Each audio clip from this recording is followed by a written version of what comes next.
What's up everybody, how has your day been, and welcome to the review of the iOS 11.3 on the iPad. For those of you that are familiar with my videos, those people know that I'm always using the iPad mini 4. I like the fact that it is a very small tablet and also that it is still supported and it is the latest iPad mini right now. If you are new here on the channel, you should begin with pressing the big button that says subscribe, and that way you will never miss a new video when I post it. And now let's finally begin with the video.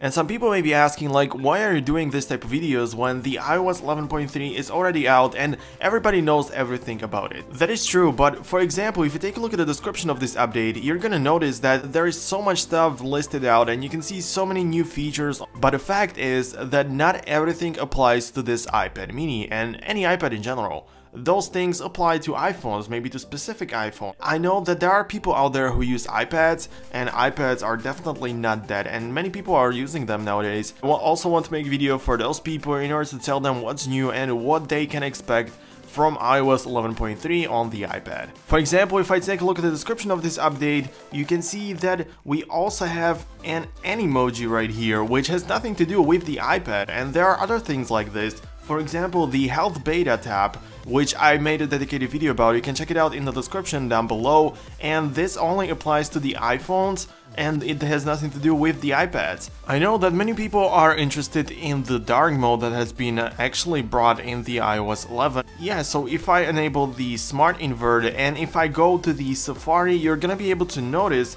that the pages look normal. As you can see, it looks great. And that is the reason why, as you can see, this is the video, but as you can see, the website looks nice, the images are not inverted, and it looks really nice, so every single website in Safari can now be inverted using the Smart Invert. The iOS 11.3 is all about privacy, and as you can see, this is the logo that has been brought to the iOS 11.3, the two people shaking their hands, and this is the screen you see first time when you open up the iPad, the freshly updated iPad. And as you can see, this icon appears when an Apple feature asks you to use your personal information. So you're gonna see those two people shaking their hands at the top of your screen, somewhere in a status bar or whatever. You're gonna be able to see that somebody is using your personal data.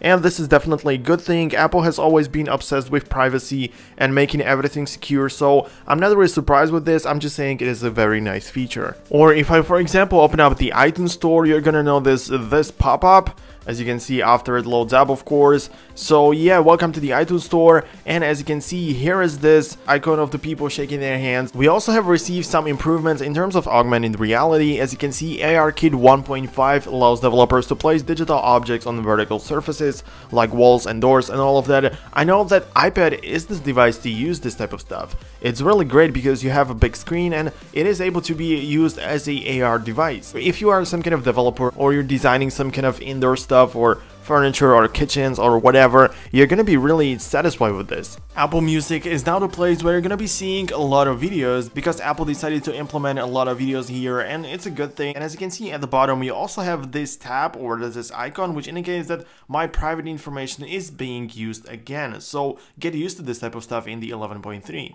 In the App Store, again, I feel like my information is being used constantly, but anyways. In the update section, you can also see the size of individual apps. So if I click on more, you're gonna be able to see that the size of this app is 94.5 megabytes, and this applies to every single app that you have right here. And also, when we are already inside of the App Store, I'm gonna show you that now you are also able to actually sort the reviews. So I'm clicking on the See All button in order to show all of the reviews. I'm gonna be able to sort them by most recent ones, which may be really crucial for many people because the app is always getting the updates, and I just want to see how people react to it. I want to see the latest rating and latest reviews, so it's really great touch, and I'm pretty sure that you're gonna be using this. On the other hand, one thing that is specific for the iPads and it doesn't appear on the iPhones is this new iPad charge management, and it basically maintains battery health when iPad is connected to power for prolonged periods of time. This is used when, for example, the iPad is used in some kind of stores, or if you are using it to show stuff on the screen and all the time when the iPad is turned on